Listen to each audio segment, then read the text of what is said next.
وليك الحجة بن الحسن صلواتك عليه وعلى آبائه في هذه الساعة وفي كل ساعة وليا وحافظا وقائدا وناصرا ودليلا وعينا حتى تسكنه أرضك طوعا وتمتعه فيها طويلا. اللهم يا مقلب القلوب والأبصار يا مدبر الليل والنهار يا محول الهول والأحوال حول حالنا إلى أحسن الحال. اللهم افعل بنا ما أنت أهله ولا تفعل بنا ما نحن أهله بجائے محمد وآلہ المعصومین. اپنی عبادات کی قبولیت کے لیے بآواز بلند تر صلوات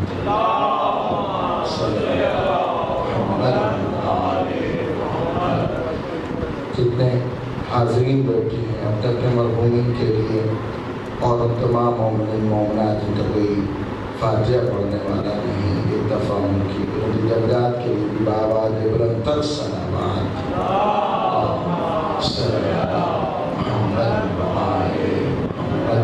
تاجیل ظہور امام زمانہ علیہ السلام کے لیے بھی بآواز بلند تر صلوات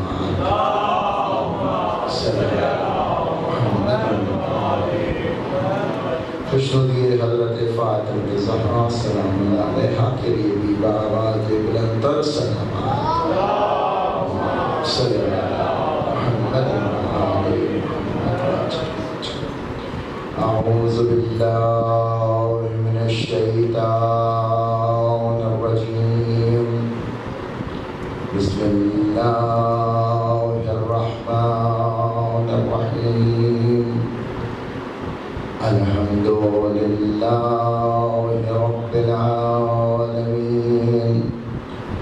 الصلاة والسلام على سید الانبیاء والمرسلین ابی القاسم محمد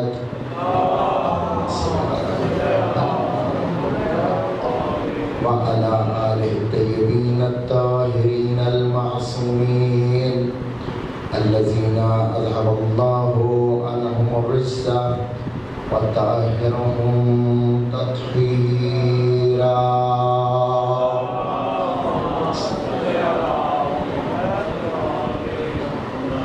ولعن الله على أعدائهم أجمعين ملعونين من يوم عداوتهم إلى قيام يوم الدين. أما بعد فقد قال رسول الله صلى الله عليه وآله وسلم إني تارك فيكم الثقلين كتاب الله وعترة أهل بيتي فإن تمسكتم بهما لن تزلوا بعدي حتى يرد علي الحوض. صلوات پر محمد وآل محمد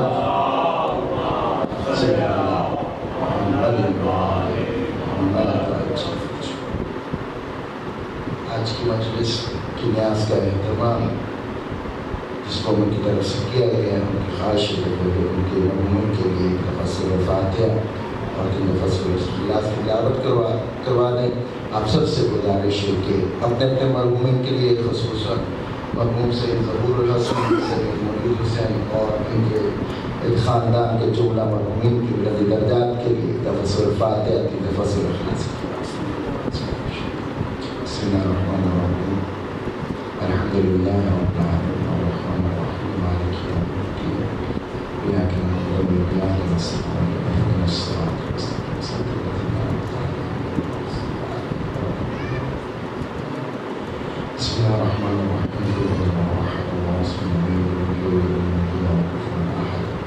بسم اللہ الرحمن الرحیم قل هو الله احد الله الصمد لم يلد ولم يولد ولم يكن له قل هو الله احد الله الصمد لم يلد ولم يولد ولم يولد ولم يكن له كفوا احد. خشنودی محمد وآل محمد صلوات محمد محمد. خالق کائنات ہم سب کی عبادت کو مقبول فرمائے، اس کے بدلے میں اجر کثیر عطا فرمائے.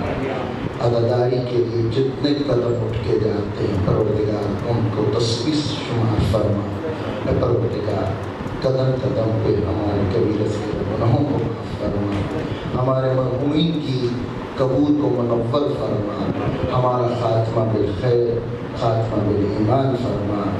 امام زمانہ، امام حجت، امام القائم کے ظہور میں تعجیل عطا فرما، ہمیں ایسا بنا دے جیسے امام وقت ہمیں دیکھنا چاہتے ہیں۔ پروردگار نے ہمیں بڑی چاہتوں سے پیدا کیا، بڑی فرصت سے ہمیں خلق کیا، اس لیے اس نے ماں کو بھی پیدا کیا، اور ماں کے اندر اتنی محبت رکھی ہے کہ ماں جو ہے بیٹا چاہے جتنا سرکش ہو، گناہ گار ہو، جیسا بھی ہو، ماں جو ہے پچھلا در اس کے لیے کھلا رکھتی ہے کہ وہ برا نہیں ہے، دوسرے برے ہیں۔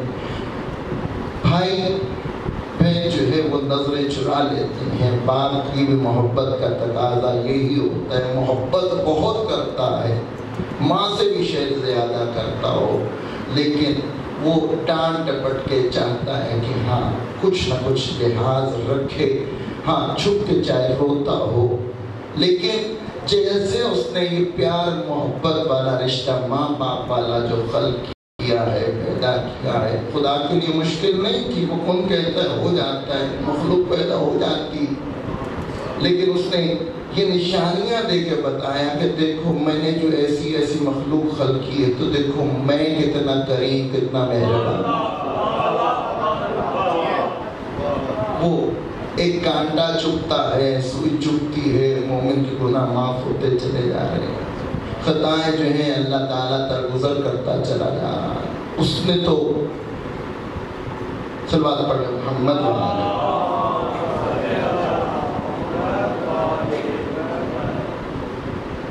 مومن جیسا بھی ہو، وہ اپنے اوپر ایک دھبا برداشت نہیں کرتا تو کسی اور کے اوپر کیا کرے گا؟ صلوات پڑھ محمد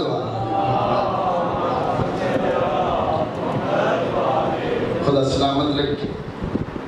عزیزان گرامی، خدا کریم، خدا نے ہمیں خلق کیا ہے ہمارا امتحان لینے کے لیے، اور اس نے قرآن کے اندر بڑا کلیئر کہا ہے وَلَنَبْلُوَنَّكُمْ، میں ضرور بضرور آزماؤں گا، کیونکہ موضوع اور ہے، مجھے کہیں اور جاننا ہے۔ اللہ نے یہ الفاظ جو استعمال کیا اسی کے اندر صرف اسی کو کچھ لحاظے کے لیے، لام جو ہے یہاں پہ تاکید کا، لام کا جو مطلب ہے وہ بھی ہے ضرور بضرور، اور طالب علم بیٹھے ہیں، طالبات بیٹھی ہیں، آگے نون ثقیلہ ہے جو تاکید پہ دلالت کرتا ہے، پہلے لام بھی تاکید پہ دلالت کرتا ہے اور پھر آگے نون جو ہے ثقیلہ ہے، یعنی ضرور بضرور۔ تو پہلے اس پورے ایک حرف کے اندر اتنی زیادہ تاکید ہے کہ اللہ تعالیٰ نے کلیئر کٹ کہہ دیا ہے، دیکھو میں نے تمہیں خلق اسی لیے کیا ہے، اس دنیا میں بھیجا اسی لیے کہ میں نے تجھے آزمانا ہے۔ آزمائش چیک کرے گا، اور چیک کرنے کا امتحان کے لیے کہا کہ امتحان دوں گا، پھر دیکھوں گا کتنے میرے ہیں کتنے میرے ہیں، نعمتیں بھی دوں گا، مجھے مانو تب بھی نعمتیں دوں گا، مجھے نہ مانو تب بھی نعمتیں دوں گا۔ لیکن ایک بات یاد رکھیے گا، امام باقر علیہ السلام فرماتے ہیں اللہ اپنے چاہنے والوں کو بھی نعمتیں عطا کرتا، اور نہ چاہنے والے ماننے والوں کو بھی، نہ ماننے والوں کو نعمتیں دونوں کو دیتا ہے، لیکن دین صرف ان کو دیتا ہے جو اللہ کو چاہتے ہیں۔ جو دوست ہیں اللہ کے، اللہ تعالیٰ ان کو دین کی سمجھ بوجھ عطا کرتا ہے۔ یہ دین اسلام جو اللہ تعالیٰ کا پسندیدہ دین ہے، اس کو سمجھنے کے لیے، اس کو درک کرنے کے لیے اللہ تعالیٰ نے 1,24,000 انبیاء کو بھیجا۔ وہ سارے آئے، انہوں نے تعلیمات دی، انہوں نے اللہ کی عظمت بتائی، اللہ کی شان شوکت بتائی، اللہ کی قدرت بتائی، سب کچھ بتایا تاکہ اللہ تعالیٰ کے قریب ہو جاؤ، قرب الہی حاصل کرو۔ سب کچھ، ساری محنت اس لیے ہے کہ تم اللہ کو پہچان لو۔ پھر جب آئمہ آ گئے. میں نے یہ ساری باتیں پہلے کی ہوئی ہیں، آج کیونکہ آگے کرم چل رہا ہے. تو اب یہ سارے انبیاء اور ان کے بعد آئمہ علیہ السلام اللہ تعالیٰ نے ہماری ہدایت کے لیے اس دنیا میں بھیجے ہیں. اور مولا امیر المومنین سے لے کے امام زمانہ تک یہ جو ہادی آئمہ علیہ السلام ہیں، سارے کے سارے ہماری ہدایت کے لیے اللہ تعالیٰ کی طرف سے اہل زمین پہ حجت بن کے آئے ہیں. اور آج وقت کی حجت امام زمانہ اجل اللہ تعالیٰ فرج شریف ہے، جن کی بدولت یہ ساری کی ساری نعمتیں اللہ تعالیٰ ہمیں عطا کر رہا.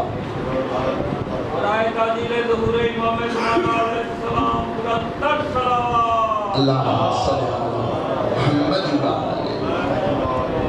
اور یہ ہدایت رسول اللہ نے جاتے ہوئے ہمیں اس اپنے ارشاد مبارک میں بڑی کلیئر اور بڑے وسیع اور بڑے سادے الفاظ میں ارشاد فرما دی تھی کہ دیکھو، اگر تم ابدی نجات چاہتے ہو، ابدی کامیابی چاہتے ہو، تم اگر نجات چاہتے ہو تو پھر دیکھ لو، ہم لوگ 1,24,000 آنکھیں چار چکے ہیں.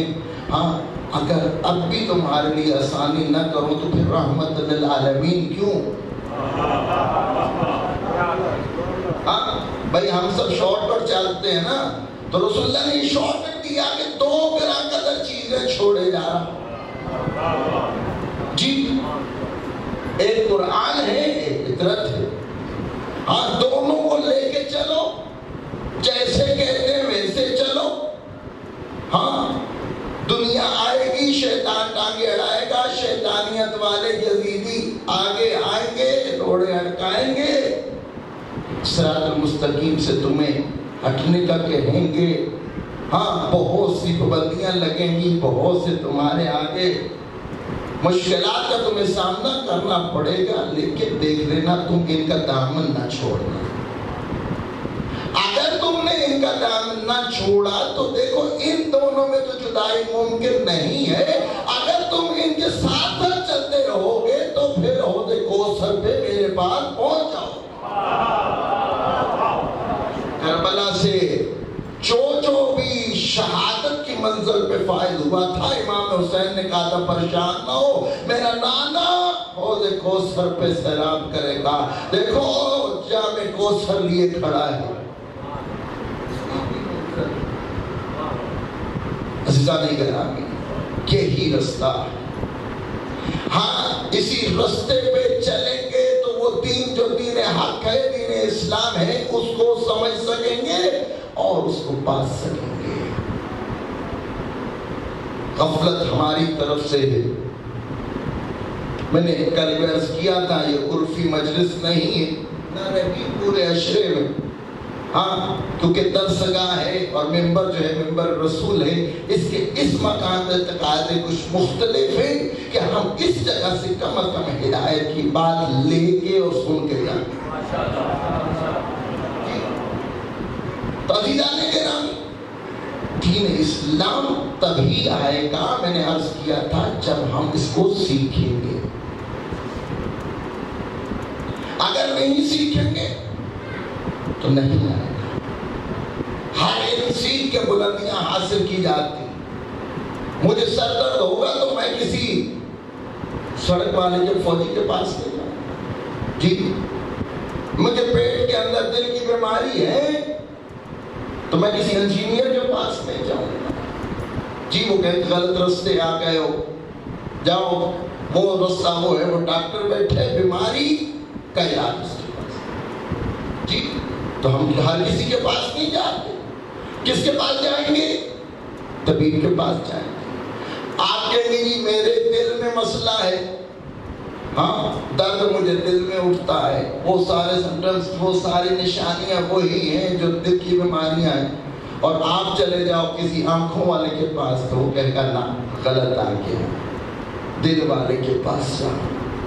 ہاں تو سیدھا گرامی، جب ہمیں چھوٹی چھوٹی بیماریاں ہوتی ہیں تو ہم ادھر ادھر نہیں جاتے، جب ہمیں شرعی مسائل آتے ہیں تو ہم خود پہ کیوں اتفاق کرنے لگ جاتے ہیں یا اس سے جا کے پوچھ رہے ہیں؟ اب مسئلہ یہاں پہ ہمیں درپیش ہے کہ اس ممبر پہ وہ بیٹھا ہے جس نے نہ قرآن پڑھا ہے، نہ حدیث پڑھی ہے، نہ فقہ کو جانتا ہے، ہاں وہ کہتا ہے میں ولایت کا قائل ہوں، ولایت اس سے جا کے پوچھا جا، ہاں ولایت تو پڑھتا ہے، ولایت تو کہتا ہے ولایت بتا تو نے کبھی نہج البلاغہ پڑھی ہے؟ کہتا وہ کیا ہے؟ شاید انہیں نہج البلاغہ کے حجم کا نہیں پڑھنا ہے۔ مولا امیر المومنین اگر ان کا خطبہ، ان کا فرمان یا ان کی صحبت میں ہم لوگ ہوتے، ابھی یہاں پہ میں کہوں کہ کلپ آیا ہے جس کے اندر مولا امیر المومنین جو ہے وہ خطبہ دے، ظاہری بات مجلس ہی ہے، وہ جس کو ہم خطبہ دیتے ہیں، ہم مجلس کا نام دیتے ہیں، تو مولا امیر المومنین بھی مجلس پڑھتے تھے، مجلس کے اندر خطاب کرتے تھے، ہدایت کرتے تھے۔ جی ہم سب میں سے کتنے جو یہ چاہیں گے مولا امیر المومنین کے خطبے کا کلپ ابھی ہمارے پاس آ جائے؟ جی لیکن وہ نہج البلاغہ پڑھی ہے، خطبات جناب امیر المومنین کے الفاظ ایسے کہ ہاں فرق کرنا مشکل ہے کہ باب العلم کے زبان سے نکلے ہوئے الفاظ اور لسان اللہ سے نکلے ہوئے الفاظ وہ کیسے، قرآن کے الفاظ کیسے فرق کرنا مشکل۔ عام عربی کے پاس چلے جاؤ، پڑھے لکھے عربی کے پاس چلے جاؤ، اس سے کوئی اس کی تشریح کر کے بتا کے نہیں کر سکتا، جہاں قرآن کی نہیں کر سکتا وہاں پہ نہج البلاغہ کی اتنی فصاحت و بلاغت، اور یہ وہ مخصوص کلام ہے جو سید رضی نے اپنے معیار کے مطابق لے کے آئے کہ یہ وہ خطبات ہیں جو میرے مطابق فصاحت و بلاغت پہ پورے اترتے ہیں۔ لیکن ہمیں کتنی آتی ہے؟ جی ہم نے کتنے فرامین یاد کر لی ہیں یا ہم نے اپنے گھروں کے اندر رکھی ہے؟ آج شب شہادت جناب امام سجاد علیہ السلام، ان کی زندگی کا مطالعہ کیجیے، زبور آل محمد صحیفہ سجادیہ، ایسی بہترین دعا، ایسے بہترین الفاظ کہ اللہ تعالیٰ کے ساتھ ہم نے رجوع کیسے کرنا ہے، اس سے ہم نے دعائیں کیسے مانگنی ہے، اگر توبہ کرنا چاہتے تو توبہ کس الفاظ میں کی جائے، ہاں اگر استغفار کرنا چاہتے استغفار کیسے کرنا چاہیے، اگر زندگی کے اندر نعمت خدا حاصل کرنا چاہتے تو تب تمہیں کیا کرنا چاہیے؟ زبور آل محمد کا ہے۔ یہ وہ کتاب ہے جس کے ذریعے جناب امام سجاد نے اس وقت کے دور میں صلوات کو عام کیا ہے اور اہل بیت کے دشمنوں پہ لعنت کی۔ وہ وقت نہیں تھا کہ امام تلوار کے ساتھ جہاد کرتے، لیکن امام غافل نہیں، امام نے دعا کو ہتھیار بنایا۔ اور اگر آپ مطالعہ کریں صحیفہ سجادیہ کا تو اس کے اندر ہر دعا کے اندر آپ کو ایک چیز مشترکہ نظر آئے گی کہ ہر دعا کے اندر محمد وآل محمد پر درود بھیجا گیا ہے اور اہل بیت کے دشمنوں پہ لعنت بھیجی گئی ہے۔ مقام کیا ہے، موقع کیا ہے، حالات و واقعات کیا ہے کہ ممبروں کے اوپر جناب امیر المومنین کو صلوات علی محمد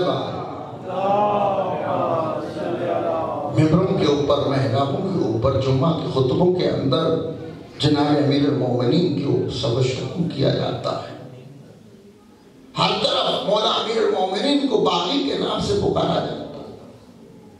اور پھر کربلا کے اندر امام حسین علیہ السلام کو تو باغی کرنے شہید کیا گیا۔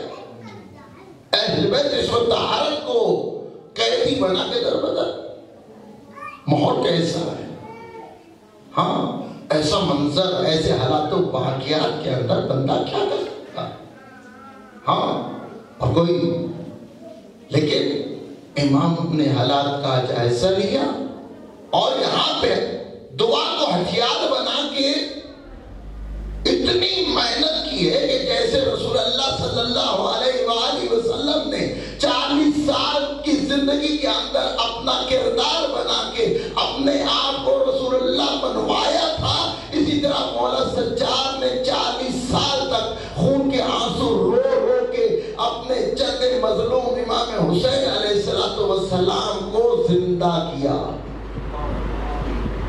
امام حسین ختم ہو جاتے ہیں،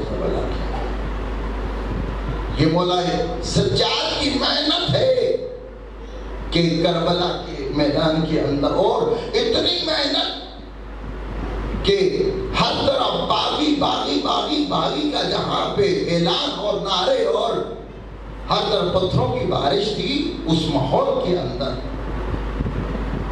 مولا نے اتنی محنت کی ہے کہ مولا امام باقر علیہ السلام اور جعفر صادق علیہ السلام دو ایسی ہستیاں آپ کو ملیں گی کہ ان سے جنہوں نے روایت نقل کی ہے، جو ان سے راوی ہے، جعفر صادق علیہ السلام سے سنیے، ان میں سے اکثر اہل سنت،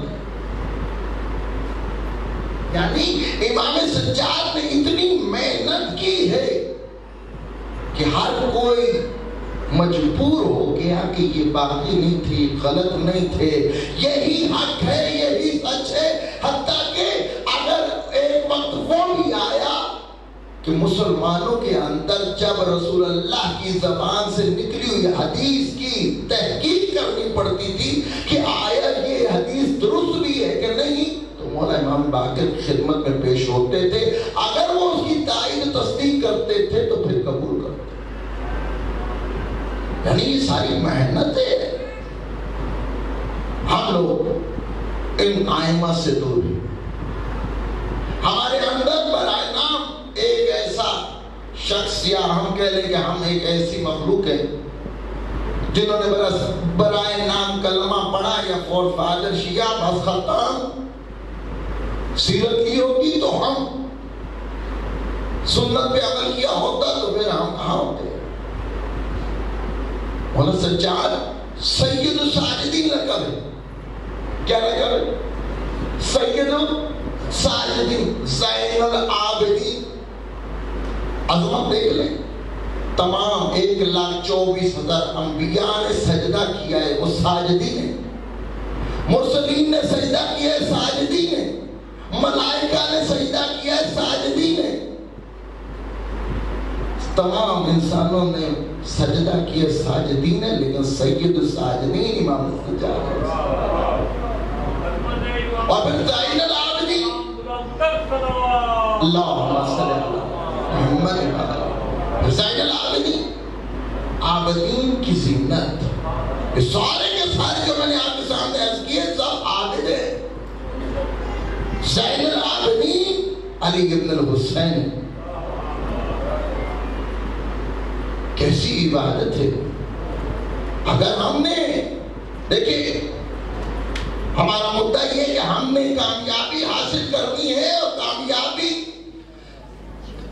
رہنما کی رہنمائی میں حاصل کی جاتی ہے۔ اگر ہم ان کو رہنما، سچا رہنما اپنا سمجھتے ہیں، اپنا امام مانتے ہیں، تو امام آگے ہوتا ہے، شیعہ کو فالورز، پیروکار، پیچھے چلنے والا۔ ہم میں کتنے پیچھے چلنے والے جی؟ دیکھیں، ہم نے آج معذرت کے ساتھ، لیکن مجھے فرق کوئی نہیں پڑتا اسپیکر چل رہا ہے تو، کیونکہ پنکھا پہلے بھی نہیں ہے میرے جگہ۔ صلوات علی محمد و آل محمد۔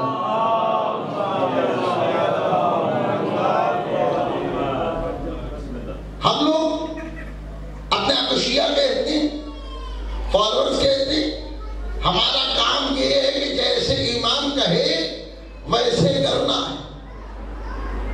ہمیں اتنا حق نہیں ہے کہ ہم امام کے برابر بھی چلیں یا بیٹھے، ہمیں ان کے پیچھے رہنا، جو انہوں نے حکم کرنا ہم نے ویسے ہی کرنا۔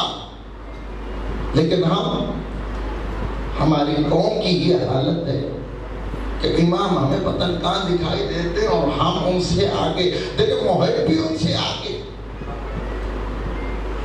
جی، اور تبرائی ان سے زیادہ۔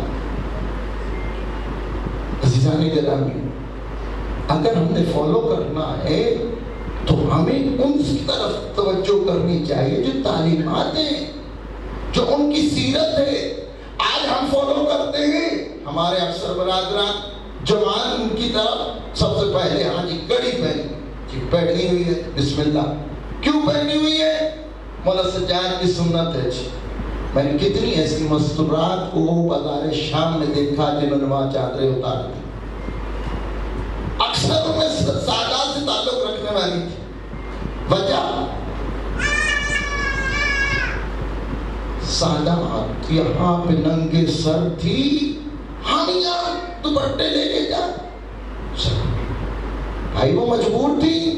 مولا سجاد نے تو توق بھی پہنا تھا، جان کے پہنا تھی، پہنایا کیا تھا، بیڑیاں بھی پہنی تھی، بھائی وہ پہن لو۔ اگر غلاموں کی یہ علامات ہیں تو اور بہت سی علامات ہیں، اس طرف آ جاؤ۔ دیکھو ہمیں قرآن کے اندر کہیں یہ نہیں کہا گیا کہ ہاں داڑھی رکھو، ہمیں قرآن کے اندر کہیں نہیں کہا گیا کہ ہاں جی خواتین اپنا چہرہ ڈھانپے یا سر ڈھانپے، لیکن ہمیں یہ ضرور کہا گیا ہے کہ اپنی شکلیں جو ہیں وہ مسلمانوں والی، ہاں یعنی یہودیوں نصاروں جیسی اپنی شکلیں نہ بنا لو، ان کے طور طریقے نہ اپناؤ۔ یہ سارے ان کے طور طریقے ہیں، تو انہی الفاظ سے ہم استدلال کر کے داڑھی بھی رکھتے ہیں، سر بھی ڈھانپتے ہیں۔ عزیزان گرامی، قرآن کے بعد اگر اہل بیت کی طرف توجہ کریں تو قرآن نے یہ مولا امام سجاد علیہ السلام، ان کی اگر سنت آپ نے اپنانی بھی ہے تو وہ سید ساجدین ہے، زین العابدین ہے، عبادت کی طرف آ جاؤ۔ ہاں اتنی عبادت 40 زیادہ حج کیے، مدینہ سے مکہ 40 حج، بچپنا ہے حج پہ جا رہے، پوچھ لیا کسی نے، مولا ابھی تو آپ بہت چھوٹے ہیں لیکن ابھی آپ کے پاس سواری بھی نہیں ہے، ابھی آپ کے پاس کھانے پینے کو بھی کوئی نہیں ہے، ہاں زیادہ راہ بھی آپ کے پاس کچھ نہیں، کہاں جا رہے ہیں؟ کہاں حج پہ جا رہا ہوں۔ کہاں؟ ابھی آپ چھوٹے ہیں۔ کہا کہ میں نے اپنی عمر کے کتنے بچوں کو مرتے دیکھا، میں کیسے یہ عمل نہ کروں کہ میں محروم رہ جاؤں سے۔ اور کہا کھانے پینے کو اس لیے میرے پاس کچھ نہیں ہے کیونکہ میرا میزبان خود پروردگار ہے، اور وہ اپنے مہمان کو بھوکا پیاسا نہیں چھوڑتا۔ عبادت کی طرف آ جائے تو وہ مولا سجاد جب وہ وضو کرتے ہیں تو کبھی ان کے اوپر، جب وہ نماز کے اندر جاتے ہیں تو یہ دنیا سے اس طرح کر کے کنارہ کش ہو جاتے ہیں کہ خدا کے حضور چہرے پیش ہوتے ہیں تو چہرے کا رنگ سخت ہو جاتا ہے، کریا ظاہری پریشانی۔ اور کتنی عبادت، یہ مولا سجاد کی بات کر رہا ہوں، ہماری ہی امام ہے، چوتھی امام ہے ہمارے، کسی اور غیر کی بات نہیں کر رہا ہوں۔ یہ جن کی یاد میں کڑیاں پہنتے ہو، اپنے آپ کو اسیر بناتے ہو، انہیں کی بات کر رہا ہوں۔ ان کا ہی عادت بتاؤ، ہر وقت عبادت ہوئی، ہر وقت نماز، دن اور رات میں 1000 رکعت نماز پڑھتے ہیں۔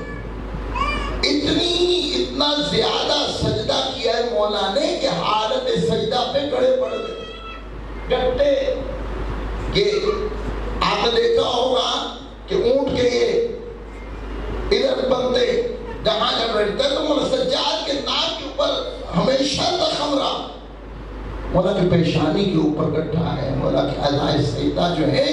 ہاں امام باقر علیہ السلام فرماتے ہیں جب ہم نے اپنے بابا کو قبر کے اندر اتارا تو وہ سال میں جو 2 دفعہ ہمارے بابا کے اعضائے سجدہ سے کٹھے اترتے تھے، ہم ان کو سال میں 2 دفعہ کٹواتے تھے اور ایک بوری میں بند کرتے تھے، جیسے ہی بابا کو دفن کیا ہم نے ان کے ساتھ دفن کیا۔ اور جب مولا اس دنیا سے گئے، مولا نے کہا میری عبادت کہاں اور میرے جناب امیر المومنین کی عبادت، تو وہاں پہنچے نہیں۔ عزیزان گرامی، مولا سجاد، اب یہ میں اپنے امام کی شادی بات کر رہا ہوں، ہم کیوں نہیں، ہم میں اکثر ایسے بیٹھے ہیں جن کی نماز پنجگانہ پوری نہیں، جبکہ مومن کے داماد میں سے وہ 51 رکعت نماز ادا کرتا ہوں، ہماری پنجگانہ پوری نہیں ہوتی۔ کس امام کے فالوورز ہیں؟ پھر دیکھ لیں کس طرف جا رہے ہیں۔ ہاں کتنی نمازیں ہم پڑھتے جی آج دل نہیں کر رہا ہے جی، تو کس طرف جا رہے ہیں کہ ہم نے اس جو اللہ نے واجب کیا اس کو ہم نے اپنی مرضی پہ اس کے اوپر ہم نے جو ہے وہ اس کی ہم نے کیا چھوڑ دیا۔ اور آئمہ فرماتے ہیں جس نے نماز کو ہلکا لینا اس کی ہم مغفرت نہیں کریں گے، اس کی شفاعت نہیں کریں گے، ہم نے ہمارا اس کے ساتھ کوئی تعلق پاس کریں گے۔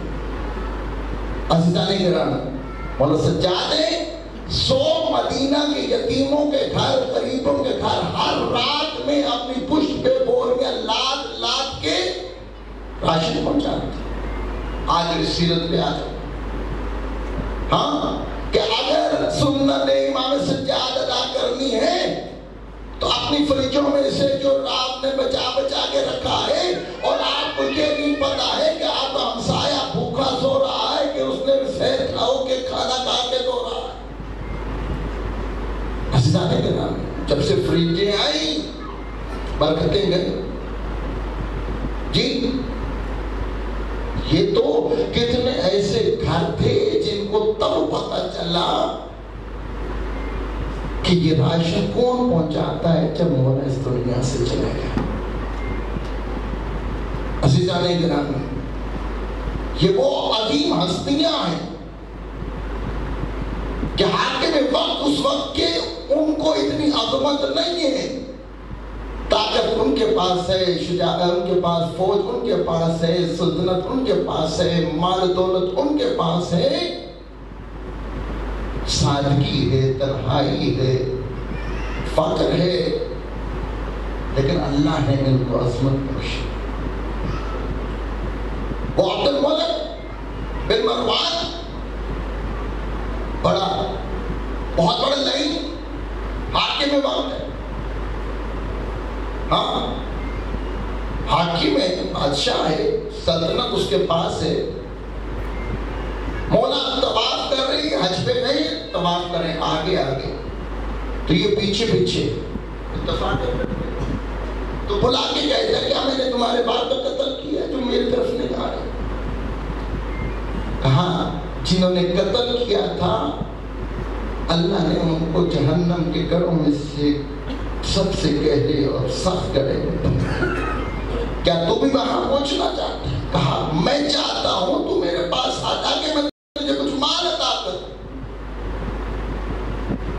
کہا جو اللہ نے ہمیں عظمت بخشی اس سے کہیں زیادہ، اگر میرا کوئی خالق مالک ہے رازق ہے تو اللہ کی ذات ہے، اس سے بہترین رازق کوئی نہیں۔ اب یہاں پہ تاریخ کے لفظ ہیں کہ مولا نے اپنی ربا بچھائے اور خانہ کعبہ کا واسطہ دے کے اللہ سے دعا کی۔ ابھی وہی سامنے بیٹھا تھا کہ وہ زیور و جواہرات سے، وہ بڑے قیمتی موتیوں سے بھرے، کہاں ہم کسی کے محتاج نہیں، اللہ رازق ہے وہ دینے والا۔ اور پھر وہ حشام کا بھی آپ نے واقعہ سنا، ہاں کہ بیٹھا ہے، جانتا بھی ہے کہ یہ امام وقت ہے، اللہ تعالیٰ کی حجت ہے، شیعوں کے امام ہیں۔ اور پھر جب پوچھا کسی نے کہ آپ کو تو کوئی رستہ نہیں دے رہا کہ حجر اسود تک آپ جا کے بوسہ لے لیں؟ کہاں اچھا ہوا کیا تھا؟ یہ طواف کر رہا تھا، طواف کے بعد اس نے چاہا جا کے حجر اسود کو جو ہے نا بوسہ دے دھکم پہ اتنی زیادہ تھی ادھر جو حاجی بیٹھے ہوئے تو سمجھ سکتے ہیں کہ حالات ہوتے ہیں اس وقت بھی یہ تھے۔ ہاں بادشاہی وقت ہے، واپس آ کے کرسی پہ بیٹھ گیا، حالات کہ ہاں ابھی تھوڑا سا رش کم ہوگا تو میں جو ہے حجر اسود کو بوسہ مولا سجاد تشریف لائے، انہوں نے طواف کیا ارادہ کیا حجر اسود کو بوسہ دے تو رستے بنتے چلے گئے، جا کے حجر اسود کو بوسہ دے کے واپس ہی پلٹا ہے، یہ سارا منظر یہ بھی دیکھ رہے ہیں، اس کے حواری بھی دیکھ رہے ہیں، ہاں یہ کون ہے؟ اگر بتاتا ہے تو اپنی گھٹتی ہے، جانتا ہے بتائے، ہاں تو وہاں پہ فرزدق شاعر ہے، ہاں اس نے اتنے انہوں نے کہا میں تعارف کرو، اس نے کہا میری بلاس ڈلی، ہاں تو کرا دے، پھر وہ اشعار پڑھے ہیں متعابت فکر تم کا وقت نہیں کہ ایسے ایسے اشعار اس نے امام کی مدحت میں کہے ہیں کہ آج بھی وہ دل کو اتنا بڑا کر دیتا ہے، مومن کا چہرہ کھل اٹھتا ہے۔ پہلا شعر کے یہ وہ ہیں جن کو مکہ و مدینہ اور اہل ارض و سما جو ہیں جانتے ہیں، یہ وہ ہیں جو زمزم کے بیٹے ہیں، جو صفا مروہ کے بیٹے ہیں، جو حجر اسود کے بیٹے ہیں، یہ جہاں قدم رکھتے ہیں ان کی خوشبو جو ہے وہ سب پہچانتے ہیں۔ یہ پہلا شعر ہے اور اتنے بڑا شعر، اور پھر ولی کہتا جا رہا ہے۔ عزیزان گرامی، اگر ہم نے سیرت پہ چلنا ہے تو پھر ہمیں پڑھنا ہوگا، سیرت لینی ہوگی، ان کا کردار اپنانا ہوگا، تب ہم شیعہ ہیں، وَإِلَّا اگر ہم ان کو نہیں فالو کرتے ہیں، اپنے دل کی مانتے ہیں یا اس سے لیتے ہیں جو رستہ ہی غلط ہے، تو یقیناً نیم حکیم خطرہ جان، نیم اللہ خطرہ ایمان، ہم اپنا ایمان خطرے میں ڈال دیتے ہیں۔ حکم ہے کہ اپنے اولاد کو دین سکھاؤ۔ عبدالعظیم حسنی بہت بڑے فقیہ ہیں، چوتھی نسل سے امام حسن کی بیٹے ہیں، آپ نے مرو میں تہران کے اندر ان کی زیارت کی، اور اتنی عظمت ہے کہ جن کی زیارت کو امام حسین کی زیارت جتنا ثواب امام وقت کی مہر کے ساتھ ملتا۔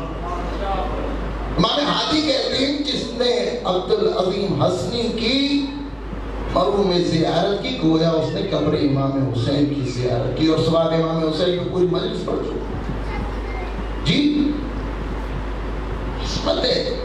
وہ آئے اور انہوں نے امام محمد نقی علیہ السلام سے پوچھا کہ مولا میں آپ کے جد کے دین پہ ہوں، رسول اللہ کے دین پہ ہوں، آپ کے جد کے دین پہ ہوں، لیکن چاہتا ہوں ذرا میرا دین، میرا عقیدہ بھی چیک کر لیں۔ ہاں تو اب جب انہوں نے بتایا تو کہا تم ہمارے جد کے دین پہ ہو، تم ایسی اس تمام چیزوں پہ ایمان رکھتے ہو جو جس پہ ہم ایمان رکھتے ہیں۔ تصدیق ہو گئی۔ پھر مولا نے ارشاد فرمایا اگر دین کو صحیح سمجھنا چاہتے ہو تو ان چیزوں کو یاد کرو۔ اب اس وقت مولا نے دین سیکھنے کے لیے، سمجھنے کے لیے ہمیں کیا چیز دی؟ وہ یہ تلقین ہے جو ہم قبر کے اوپر قبر کا تعویذ بند ہونے سے پہلے بھی پڑھتے ہیں، اور قبر کا تعویذ بند کرنے کے بعد جب مومنین 40 قدموں پہ چلے جاتے ہیں ہم تب بھی پڑھتے ہیں۔ وہ تلقین، وہ سوالوں کے جواب جو اللہ کریم نے اپنے حبیب کے صدقے میں اپنے حبیب کی امت کو پہلے ہی لکھ کر دیا۔ جی وہ پرچہ ہم سب جانتے ہیں، لیکن سوالات ہم سب کے سنے ہوئے، جوابات بھی آتے ہیں، لیکن پھر بھی ٹریک سے ہم اتر جاتے ہیں۔ جی اب وہ سارے سوالات ہمیں چاہیے کہ ہم مرنے کے بعد پتہ نہیں تلقین نصیب ہوتی بھی ہے کہ نہیں ہوتی۔ جی وہ جو اوپر بیٹھ کے بتایا جاتا. دیکھیں انہوں نے تو نہیں آنا. جناب فاطمہ بنت اسد کو رسول اللہ نے اپنے ہاتھوں سے لحد میں اتارا تھا اور لحد کے اوپر بیٹھے تھے, غمگین بیٹھے تھے. اچانک ہی اصحاب نے دیکھا, رسول اللہ نے سنا کہ رسول اللہ کے اصحاب نے سنا کہ رسول اللہ فرما رہے ابنوں کی. ہاں, رسول اللہ سے پوچھا, یا رسول اللہ آپ غمگین بیٹھے تھے, علی کی ماں کی قبر کے اوپر بیٹھے تھے, انہیں تو اپنی ماں کہتا تھا, یہ اچانک سے آپ کو کیا ہو گیا؟ آپ نے کہا تیرا بیٹا. اور کہا میت جیسے ہی تعویذ قبر بند ہوا, منکر نکیر آئے, سوالات کا سلسلہ شروع ہوا, تو اب انہوں نے کہا ہے تو میرا بیٹا, لیکن میں بیٹا کہوں کہ امام کہوں؟ ہاں, جب سوال کیا گیا تیرا امام کون ہے, اب اوپر شانت سے میں نے فوراً کہا ابنوں کی. جب امتحان علی کی ماں نے بھی دینا ہے, دینا ہم نے بھی ہے, دینا سب نے بھی ہے, اور جو علی کے بغیر نہیں وہاں سے گزر سکتا. بادشاہ علی کدھر چلی جائے, وہ جانا نہیں چاہتا. ٹائم کافی ہو گیا, آپ لوگ سارا دن کے تھکے ہوئے ہوتے. عزیزان گرامی, مان رب ہوگا, ہمارا رب کون ہے, قبلہ کیا ہے, کتاب کون سی ہے, رسول کون ہے, امام کون ہے. ہاں, پھر جنت حق ہے, جہنم حق ہے, پل صراط حق ہے, منکر نبی نکیر کے سوالوں کے جواب دینا حق ہے.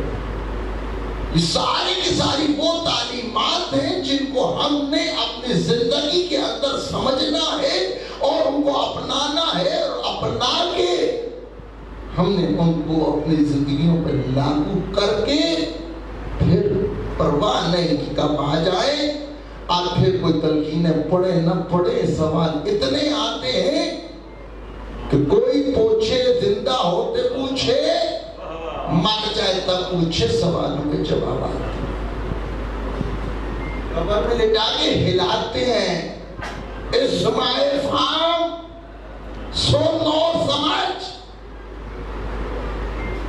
زندگی میں بھی کچھ ایسے آ جاتے ہیں جو ہلا دیتے ہیں, سن اور سمجھ.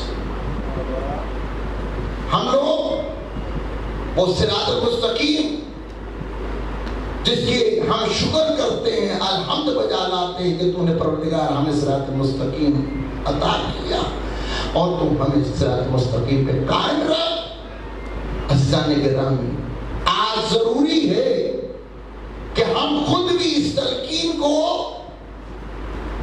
پڑھیں, ترجمے کے ساتھ پڑھیں, ایک ایک حرف پہ یقین رکھتے ہوئے, ایمان رکھتے ہوئے اپنے دین کی حفاظت کریں اور محمد والے محمد سے متمسک رہیں, امام زمانہ کے صحیح معنوں میں سپاہی بنیں. اور جب ہم محمد والے محمد اور قرآن کی تعلیمات پر عمل کریں گے, پھر وہ شفیع محمد والے محمد ہماری شفاعت ہے. یہ دین بڑا مشکل بچہ ہے.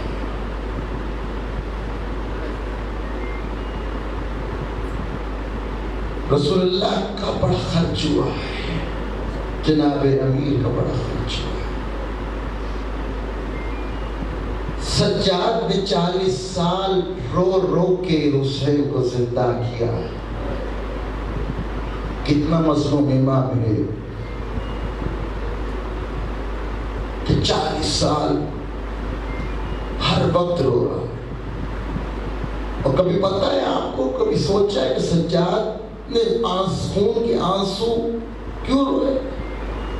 تو 2 چیزیں تھی جس نے سجاد کو خون کے آنسو رلوائے ہیں. ایک, بابا کا لاشا بگور و کفن کربلا کے صحرا میں چھوڑ کے آنا, اور ایک پھوپھی زینب کے بے رضا کوفہ شام کے خطبے, وہ بازاروں کے اندر پیشیاں, وہ سکینہ کے منہ تراجے. عزادارو, سجاد ہر وقت رو رہا ہے، جوان کو دیکھتا ہے تب روتا ہے. کیوں؟ علی اکبر کتنا پیارا نوجوان تھا. ہاں بچوں کو دیکھتا ہے تو انہوں محمد کو یاد آتے ہیں، قاسم یاد آتا ہے. جب ماؤں کی گودوں کے اندر بچے دیکھتا ہے، وہ بچوں کو دودھ پلانے کے وقت اپنے ساتھ لگاتی ہے. علی اصغر کی یاد سجاد کو خون لاتی ہے.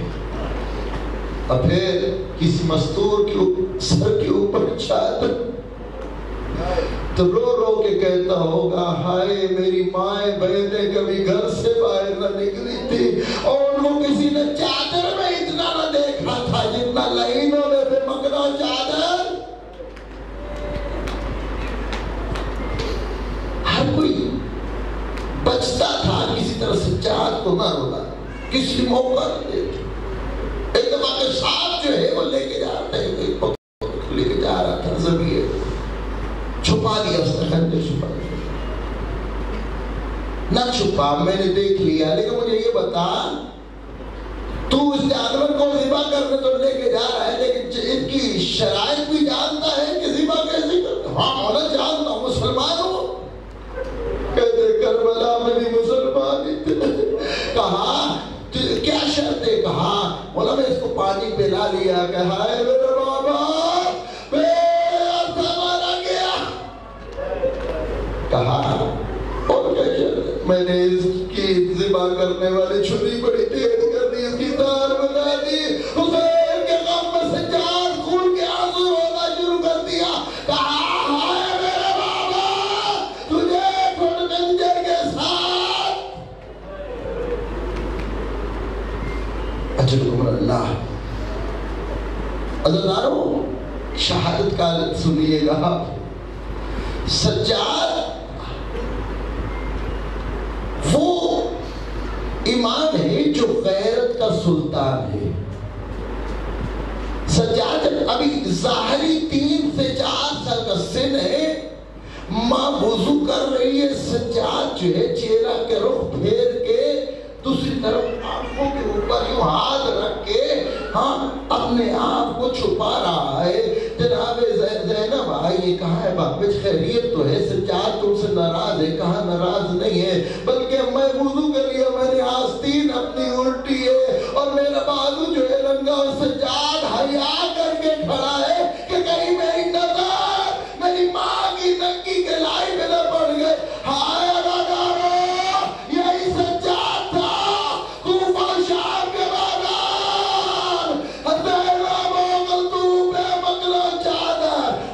بہنوں کے ساتھ کربلا کے اندر جب سجاد اربعین پہ واپس آیا ہے نا، ہاں تو جناب علی اکبر کے پاس جا کے کہتے ہیں علی اکبر بچی کھا لینا آسان ہے. ہاں اے علی اصغر تیری اپنی قسمت. اے قاسم زندہ رہتے ہوئے پامال ہو جانا آسان ہے. مولا پاک کے پاس جا کے روتے بھی ہے، سر پہ گریا بھی کرتے ہوئے، ماتم بھی کرتے ہوئے کہتے ہیں اپنے آپ کو قبر حسین عباس پہ گرا کے مولا عباس کو مخاطب کر کے کہتے ہیں اے چچا عباس دونوں بازو کٹا کے صبح سے لے کے شام تک لاشیں اٹھا کے میرے بازوؤں کے گھوڑے سے منہ کے بل گرلا سالے.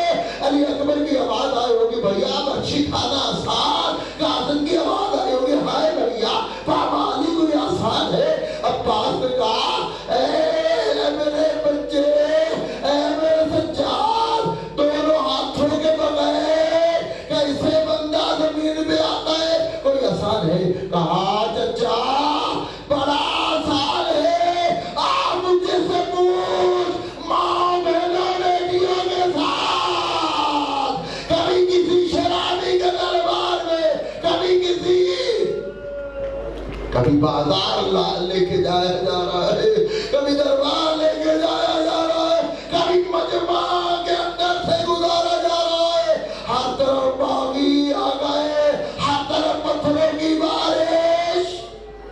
اچھا بڑا مشکل ہے. سجاد روتا ہے. کوئی مسلمان مر جائے خاص کر تو سب سے پہلے اس کو غسل دیا جاتا ہے. سجاد بابا کو روتا تھا کہ اے بابا تجھے خون کا غسل دیا گیا. کئی سمجھے کئی نہیں سمجھے. مولا امام زمانہ سے پوچھو نا تو زیارت نائیہ میں گریا کرتے ہوئے کہتے سلام ہو میرے اس جد مظلوم پہ جس کے جسم پہ ایک پورے جتلا بھی ایسا انسان نہ تھا جہاں میں زخم نہ ہو اور تلواروں کے زخم میں تلواروں کے زخم اور نیزوں میں نیزے اور تیروں میں تیر. سارا جسم نے غسل کیا ہے تو غسل کفن. حسین کو غسل ملا تو خون کا ملا. دوسرا روحی رکھی جاتی. مولا سجاد کو